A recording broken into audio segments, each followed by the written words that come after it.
Hey crew, I'm going to review multiplying fractions with you. The first couple of problems that I do are problems that you should already be familiar with because you've been practicing them and you've been doing really well with this unit so far, or this part of the fraction unit. The first thing that I'm going to do is I'm going to show you, remind you how to multiply two fractions. So let's say I have the number 3/4 and I have the fraction 5/6. If I have two fractions to multiply together, I simply multiply across. 3 times 5 is 15, 4 times 6 is 24.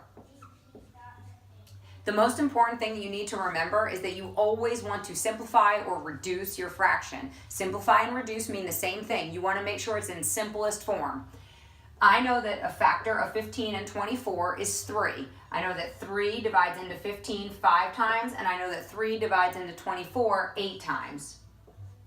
Okay, my fraction in simplified form is 5/8. If you forget how to simplify it, just remember that you're trying to find a number that will go evenly into both of those numbers. And if you need to write out your factors, you can definitely do that.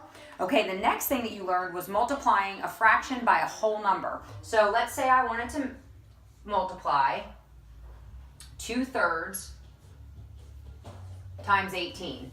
I need to rewrite that too. Okay, 2/3 times 18. So when I'm multiplying a fraction times a whole number, I am going to add a 1 to make it an improper fraction. Remember, if you have an improper fraction, you divide that number into that number. So let's say I divide 1 into 18, I'm still going to get 18. So that's why my whole number can have the denominator of 1 because it's still going to equal the same whole number. So basically, you're going to multiply your numerator times your whole number. 18 times 2 equals 36.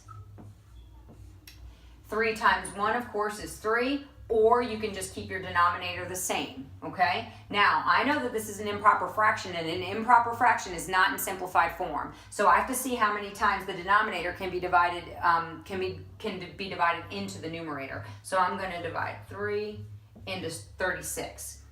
3 goes into 3 one time. 3 divides into 6 2 times. No remainder. My answer is 12 wholes, okay? And of course, when you have a whole number, then that number is simplified. Okay, the next thing that I want to practice with you today is multiplying mixed numbers. All right. So you should already have your notebooks out. And at the top of your page, I want you to write multiplying mixed numbers.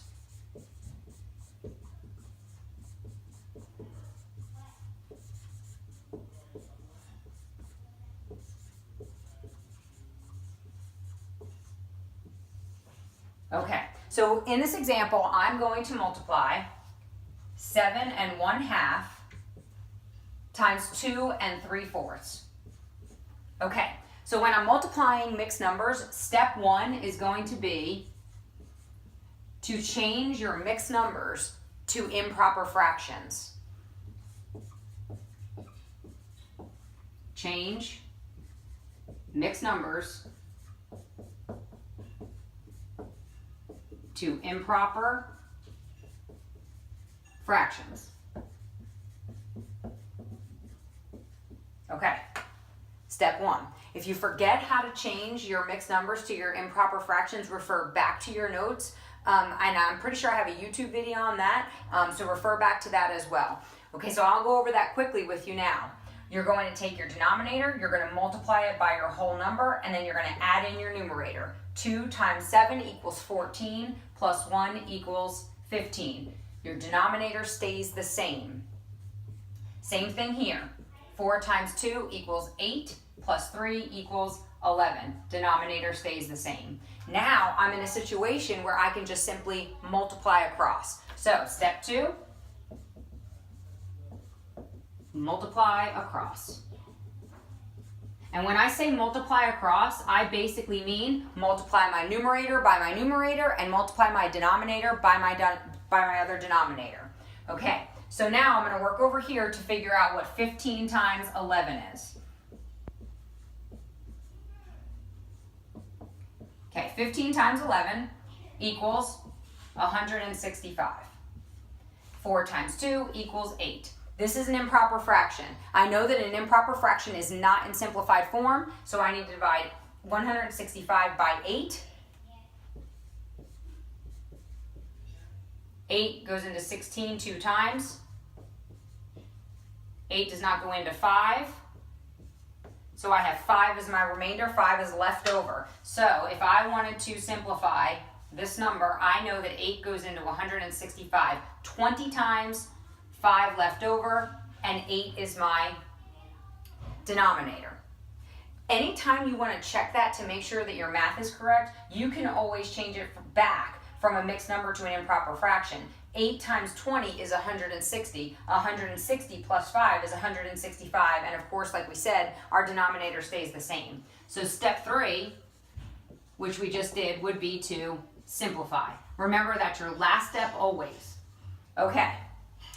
So basically, what we're going to do today is we're going to practice all 3 of those skills. Multiplying fraction by fraction, we're going to multiply fractions by whole numbers, and we're going to multiply mixed numbers by mixed numbers. We're going to practice a few of these using word problems today as well, so that we can start getting more familiar with doing this skill within a word problem. If you have any questions, be sure to check out my other YouTube videos.